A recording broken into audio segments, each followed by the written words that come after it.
Bapa dari dalam surga, Allah yang hidup, sekali lagi terima kasih karena kami boleh menyanyi, memuji Tuhan. Kami saat ini mendengarkan firman-Mu.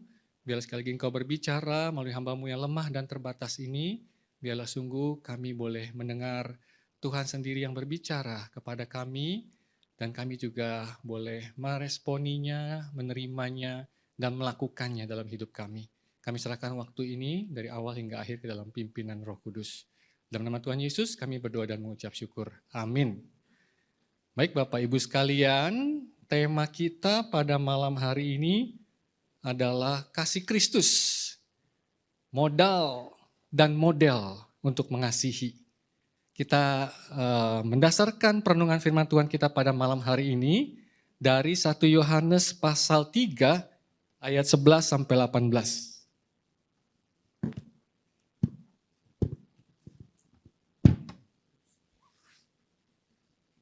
Mari kita buka bersama-sama 1 Yohanes pasal 3 ayat 11 sampai 18. Baik, saya akan membacakannya bagi kita semua. Kasih terhadap saudara sebagai tanda hidup baru. Sebab inilah berita yang telah kamu dengar sejak semula, yaitu bahwa kita harus saling mengasihi. Bukan seperti Kain yang berasal dari si jahat dan membunuh saudaranya. Mengapa ia membunuhnya? Sebab segala perbuatannya jahat dan perbuatan saudaranya benar. Janganlah heran, saudara-saudara, apabila dunia membenci kamu.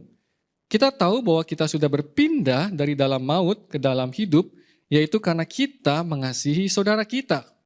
Siapa yang tidak mengasihi, ia tinggal di dalam maut. Setiap orang yang membenci saudaranya adalah pembunuh manusia. Dan kamu tahu bahwa tidak ada pembunuh yang tetap memiliki hidup yang kekal di dalam dirinya.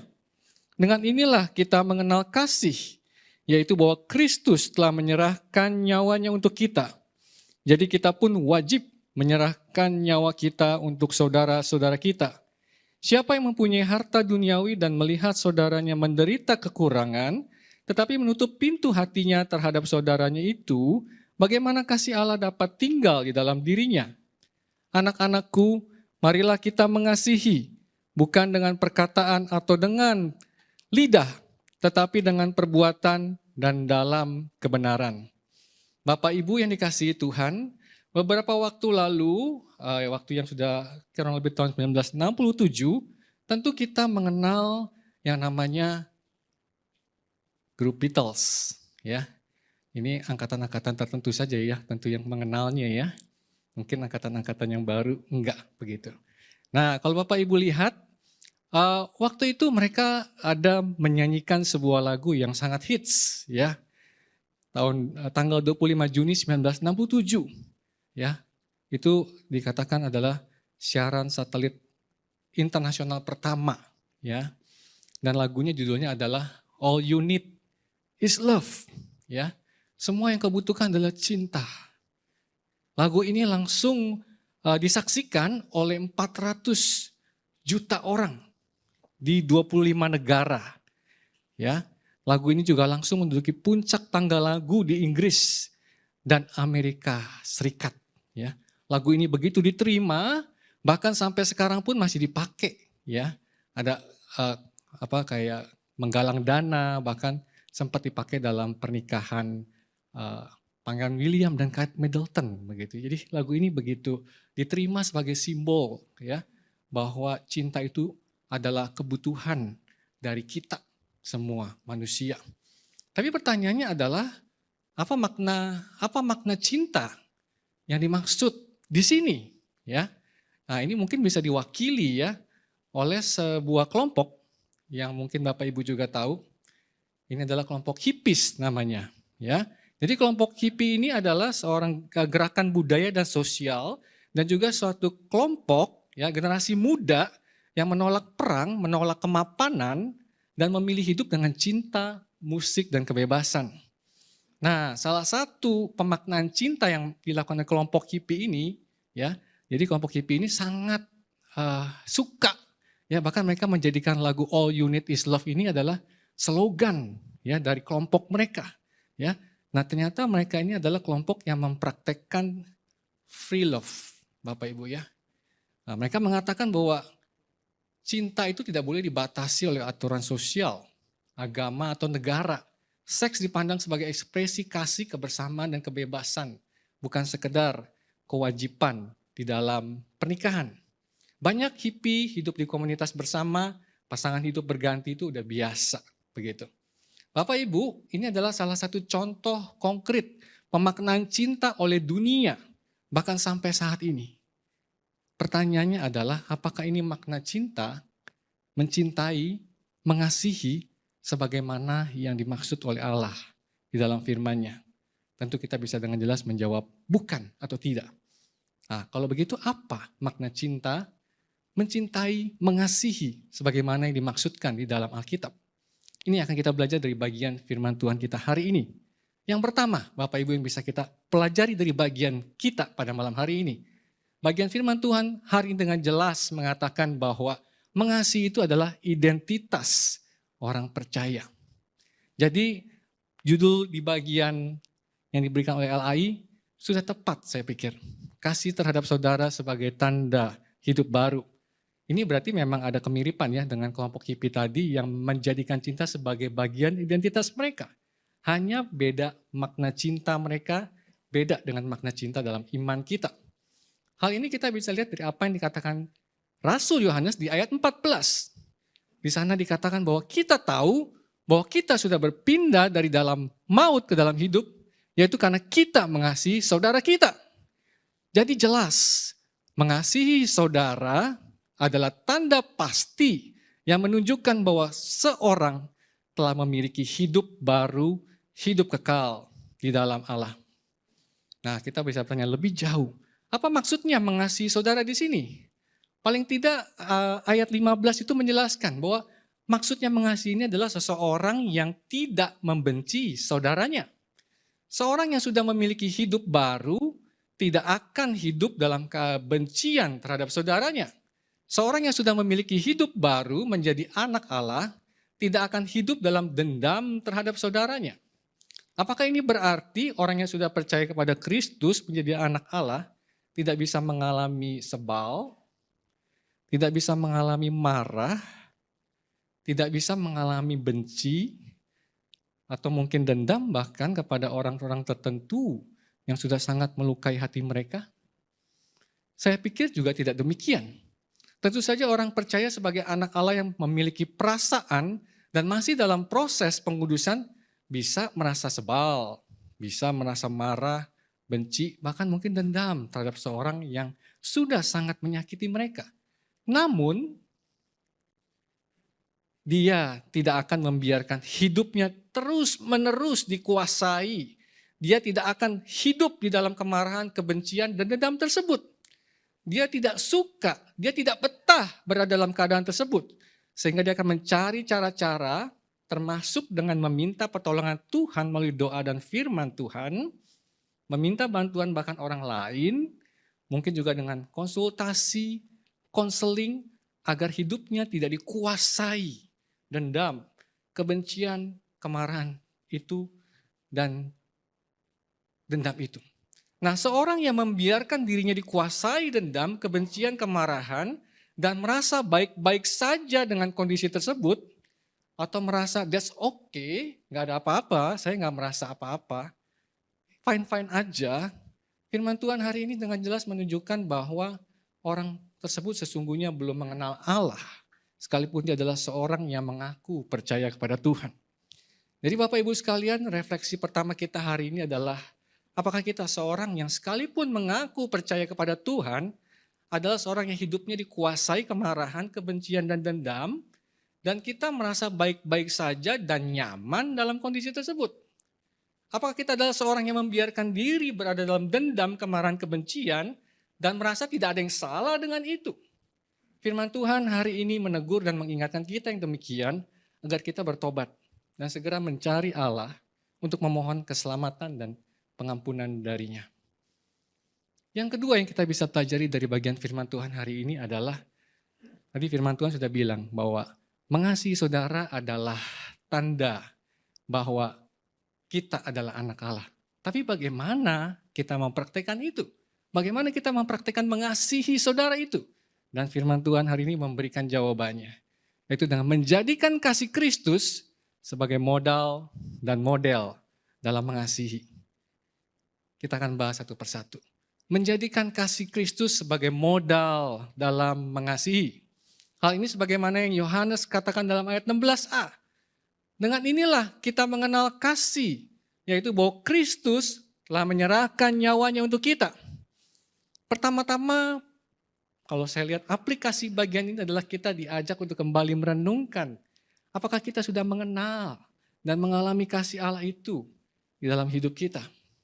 Apakah kita di sini sebagai orang-orang yang mengaku percaya, sudah sering rajin ke gereja, melayani dimanapun?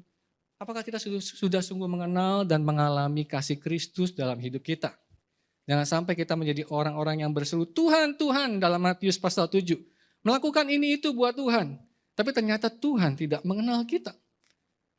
Apakah kita sudah secara sadar, tulus mengakui kita adalah orang yang berdosa, di mana akhir hidup kita adalah maut, dan kemudian kita lari kepada Yesus, dan dengan sungguh-sungguh dan tulus meminta Dia masuk ke dalam hati kita sebagai juru selamat dan Tuhan.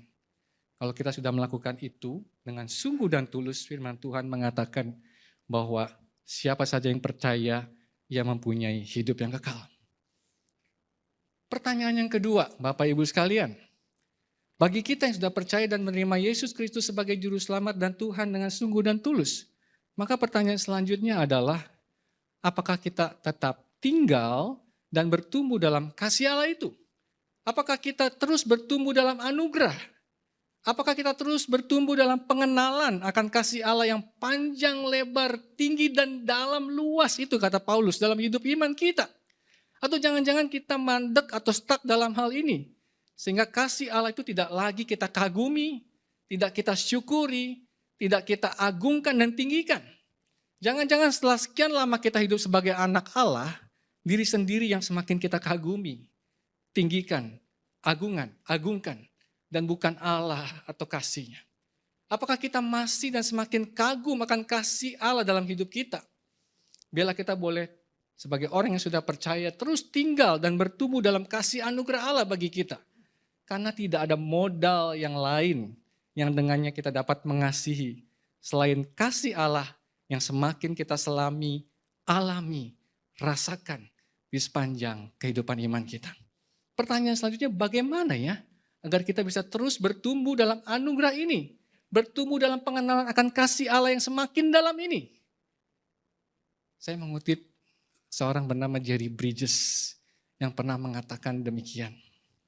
Jika kita hendak bertekun dalam hidup kita sebagai murid Yesus Kristus yang berkomitmen, kita harus selalu memusatkan perhatian kepada Injil tentang pengampunan Allah melalui Yesus Kristus.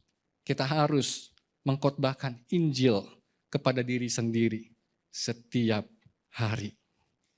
Biarlah ini boleh mengingatkan dan menolong kita, sehingga kita boleh terus bertumbuh dalam anugerah sebagai orang yang sudah percaya. Yang kedua, Bapak Ibu sekalian, tadi kita sudah belajar bagaimana kita mengasihi, menjadikan kasih Kristus sebagai modal. Sekarang kita belajar hal yang kedua, yaitu menjadikan kasih Kristus sebagai model dalam mengasihi. Hal ini kita bisa lihat dari ayat 16b. Dikatakan di sana, jadi kita pun wajib menyerahkan nyawa kita untuk saudara-saudara kita. Jadi Rasul Yohanes mengajarkan di sini bahwa setelah kita mengalami kasih Allah di dalam Kristus, di mana Kristus sudah begitu mengasihi kita sampai rela memberikan nyawanya, sekarang kita dipanggil untuk melakukan hal yang sama bagi saudara-saudara kita. Yaitu kita wajib menyerahkan nyawa kita untuk saudara-saudara kita. Di sini Rasul Yohanes mengajak kita untuk mencontoh dan meneladani apa yang sudah Tuhan Yesus lakukan lebih dulu buat kita. Bahkan sebenarnya Rasul Yohanes bukan hanya meminta kita yang sudah mengalami kasih Allah agar memberikan nyawa. Bahkan tadi kita lihat Rasul Yohanes mengatakan wajib melakukan hal ini. Apa maksudnya hal ini, Bapak Ibu sekalian? Mengapa Rasul Yohanes mewajibkan kita yang sudah mengalami kasih Allah untuk melakukan hal yang sama bagi saudara-saudara kita? Di sini kita juga bisa melihat salah satu karakteristik kasih dalam iman Kristen. yaitu bahwa kasih dalam iman Kristen itu bukan hanya bicara tentang perasaan, mood, atau suasana hati.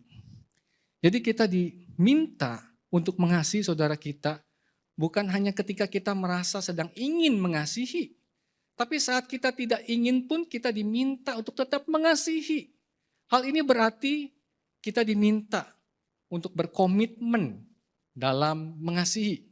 Berkomitmen artinya kita berketetapan hati, bertanggung jawab untuk tetap mengasihi walaupun kita tidak sedang merasa ingin mengasihi. Maka kita bisa melihat dalam iman kita misalnya ada perintah untuk mengasihi musuh dan berdoa bagi mereka. Matius 5:44. Juga ada perintah untuk mengalahkan kejahatan dengan kebaikan. Di Roma 12 ayat 21. Untuk bisa melakukan hal ini tentu perasaan saja tidak akan mampu mensupport atau mendukung. Hanya komitmen untuk mengasihi yang bisa. Pertanyaannya adalah, apakah komitmen seperti ini kemudian menjadikan kasih kita tidak tulus atau dipaksakan? Jawabannya tidak, Bapak Ibu sekalian. Kasih kita akan menjadi tidak tulus ketika kita mengasihi atau berkomitmen mengasihi, tetapi demi kepentingan diri sendiri. Tetapi ketika kita berkomitmen untuk mengasihi demi Kristus, maka kasih kita tetaplah sebuah kasih yang tulus. Karena kasih itu kita lakukan bukan untuk diri sendiri, tapi untuk Yesus Kristus yang sudah lebih dahulu dan demikian besar mengasihi kita. Saya pikir perkataan D.A. Carson bisa menggambarkan hal ini Bapak Ibu sekalian. D.A. Carson berkata bahwa gereja itu sebenarnya terdiri dari musuh-musuh alami. Sekalipun demikian, karena mereka adalah orang-orang yang sudah diselamatkan oleh Yesus, maka mereka berutang kesetiaan kepada Yesus. Karena hal itu, maka mereka menjadi sekumpulan musuh alami yang saling mencintai demi Yesus. Jadi itu artinya kita mungkin tidak merasa senang untuk mengasihi orang lain yang sudah melukai kita. Tetapi kita tetap mau mengasihi orang tersebut demi Kristus. Demi kasih kita kepada Kristus yang sudah lebih dahulu mengasihi kita. Karena itu Bapak Ibu sekalian di dalam Kristus, marilah kita tetap berkomitmen mengasihi sebagaimana Kristus mengasihi kita. Sekalipun kita sedang tidak ingin melakukannya. Biarlah kita melakukan ini demi Kristus. Demi mengasihi Kristus yang sudah lebih dahulu dan demikian besar mengasihi kita. Tentu tidak mudah melakukan hal ini. Kita bisa bergumul. Namun di dalam pergumulan itu kita bisa berdoa. Mohon pertolongan dan kekuatan dari Tuhan. Kita juga bisa minta tolong kepada rekan lain.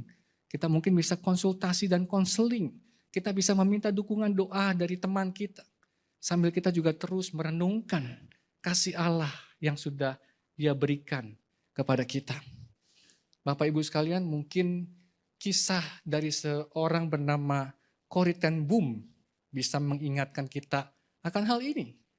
Jadi Corrie ten Boom adalah seorang wanita Kristen Belanda yang pernah menyembunyikan orang Yahudi pada masa Perang Dunia Kedua. Namun akhirnya mereka tertangkap oleh Nazi dan dimasukkan di dalam kamp konsentrasi. Di kamp itu Corrie menyaksikan penderitaan luar biasa, saudara perempuannya meninggal, ya. Singkat cerita, setelah perang berakhir, Corrie diundang berkeliling dunia untuk menceritakan kasih Allah dan pengampunan dalam Kristus. Dan suatu hari ketika dia berkhotbah, ternyata dia mengenali pria yang datang mendengarkan khotbahnya itu ternyata salah satu penjaga Nazi yang dulu menyiksa para tahanan termasuk dirinya. Pria itu berkata, saya sudah menjadi orang Kristen, saya tahu Allah sudah mengampuni saya. Tapi sekarang saya ingin mendengar dari mulut Anda, apakah Anda mau mengampuni saya? Corrie bercerita bahwa di dalam hatinya timbul rasa benci, trauma, dan luka lama. Tapi ia juga sadar kasih Allah yang begitu besar telah mengampuni dirinya. Dengan bergumul, ia akhirnya mengulurkan tangannya dan berkata, ya saudaraku, dengan kasih Kristus, aku mengampuni engkau. Saat itu Corrie merasakan kasih Allah yang begitu besar dalam dirinya, sebuah kasih yang melampaui kekuatannya sendiri. Jadi kita bisa lihat bahwa Corrie di sini sulit dengan perasaannya semata mengampuni dan mengasihi orang yang sudah begitu melukai dirinya. Tapi karena dia sudah merasakan dan mengalami kasih Kristus, dia tetap mau mengampuni penjaga Nazi itu. Demi Kristus yang dia kasihi, yang sudah mengasihi dia. Jadi komitmen mengasihi seperti ini adalah komitmen yang tulus, yang rela, yang berasal dari hati. Bukan suatu komitmen yang dipaksakan. Suatu komitmen yang lahir karena sebelumnya sudah mengalami terlebih dahulu kasih Allah yang begitu besar. Bapak Ibu, mungkin juga ada sebuah kisah singkat yang bisa menggambarkan hal ini. Ada seorang bernama Rina, seorang pelajar SMA, dia sedang kesulitan belajar karena nilai-nilainya buruk dan ia hampir putus asa. Namun suatu hari temannya Dita rela meluangkan waktu setiap sore untuk mengajari dia sehingga ia mulai mengerti pelajaran yang sulit itu. Rina merasa sangat terbantu dan bersyukur. Lama-kelamaan ia sadar kalau Dita bisa menolongku dengan sabar, aku juga harus siap menolong teman lain yang kesulitan. Jadi apa yang timbul dalam hati Rina ini bukan karena guru atau orang tua memaksa. Tapi Rina merasa tanda kutip wajib membalas kebaikan itu dengan menolong orang lain karena dia sendiri sudah merasa tertolong oleh bantuan Dita. Dia sendiri sudah mengalami bantuan Dita. Demikian juga dengan kita yang sudah percaya kepada Kristus. Yesus telah lebih dahulu mengasihi kita sampai menyerahkan nyawanya. Karena itu kita juga wajib menyerahkan nyawa kita untuk saudara-saudara kita. Kewajiban komitmen mengasihi yang ada di sini adalah kewajiban atau komitmen yang lahir sekali lagi dari hati yang telah tersentuh oleh kasih Allah, bukan dari paksaan hukum. Dan terakhir Bapak Ibu sekalian, di ayat 18, Rasul Yohanes juga menyimpulkan bahwa cara Yesus mengasihi kita pun sebenarnya yang menjadi model bagi kita, dia juga mengasihi kita orang berdosa dengan perbuatan dan dalam kebenaran. Yesus, Allah mengasihi kita bukan hanya dengan kata-kata atau teori, tapi dia mewujudkan hal itu melalui tindakan nyata. Dia datang kepada manusia, dia lahir ke dalam dunia, ke dalam kandang yang hina, dia hidup kurang lebih 33 tahun melayani manusia, sampai dia mati di kayu salib dan bangkit. Ini semua bukan kasih dalam kata-kata atau teori, tapi kasih dalam tindakan nyata. Secara demikian juga kita perlu mengasihi sesama kita. Bukan sekedar omdo, mau ini atau itu, tapi tidak ada tindakan nyata. Selanjutnya hal yang menarik juga di sini adalah bahwa Rasul Yohanes menambahkan bahwa mengasihi juga perlu dalam kebenaran. Kebenaran yang ada di sini berasal dari kata aletheia yang berarti kebenaran, realita, kejujuran, sesuatu yang tidak munafik. Jadi berarti kasih seorang percaya itu harus nyata, murni, sesuai dengan kebenaran Kristus. Jadi mengasihi dalam kebenaran bukan hanya asal ada perbuatan, tapi perbuatan yang sesuai kehendak Allah dan kebenaran Allah. Kasih dalam kebenaran berarti mengasihi dengan cara, motivasi, dan tujuan yang selaras dengan Kristus, yang selaras dengan kebenaran Kristus, yang selaras dengan kebenaran Allah. Contohnya misalnya, kalau ada seseorang yang menolong orang lain, tapi dengan cara melanggar kehendak Allah. Misalnya ada seseorang yang mungkin menolong temannya dengan cara menutupi dosanya demi katanya solidaritas atau setia kawan. Kasih seperti ini bukanlah kasih dalam kebenaran. Jadi inilah juga prinsip dan model yang orang percaya perlu terapkan dalam mengasihi. Orang percaya perlu mengasihi bukan dengan kata-kata, tapi dengan perbuatan.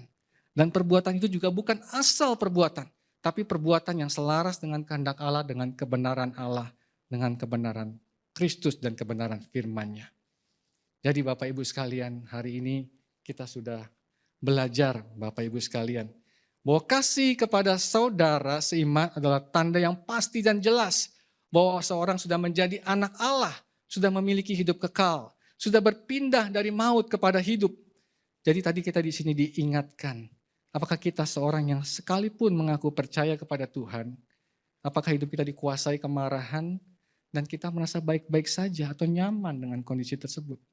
Apakah kita seorang yang membiarkan diri berada dalam kemarahan dan merasa tidak ada yang salah dengan itu? Kalau kita merasa seperti itu, atau kita yang seperti itu, biarlah firman Tuhan hari ini menegur kita, agar kita boleh bertobat dan mencari pertolongan Allah untuk memohon keselamatan dan pengampunan darinya. Yang kedua, kita juga sudah belajar bagaimana kita mengasihi dari firman Tuhan. Bahwa kita perlu menjadikan kasih Kristus sebagai modal atau kekuatan dalam mengasihi. Tadi kita diajak untuk mengingat, merenungkan. Apakah kita sendiri pertama-tama sudah mengalami kasih Allah itu? Dan yang kedua, tadi kita juga sudah diingatkan. Apakah kita yang sudah menerima Kristus, kita terus bertumbuh dalam anugerah. Kita terus bertumbuh dalam pengenalan akan kasih Allah yang panjang, lebar, tinggi, dalam, dan luas itu kata Paulus.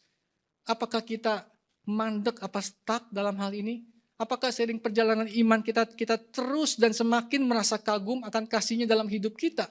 Sehingga kita terus makin memuliakan Dia, kasih-Nya dan anugerah-Nya. Atau jangan-jangan seiring perjalanan iman kita tidak lagi merasakan itu. Dan malah kita semakin meninggikan diri sendiri dan bukan Tuhan dan kasih-Nya. Dan tadi yang terakhir kita juga sudah belajar bahwa kita perlu menjadikan Kristus sebagai model kita dalam mengasihi. Tadi kita sudah diingatkan bahwa kita perlu dan wajib bahkan mengasihi dengan memberikan nyawa kepada saudara seiman kita. Kita sudah belajar bahwa kewajiban di sini adalah suatu komitmen yang kita buat sebagai respon atas kasih yang sudah kita terima. Jadi kewajiban atau komitmen ini bukan ketidaketulusan atau keterpaksaan.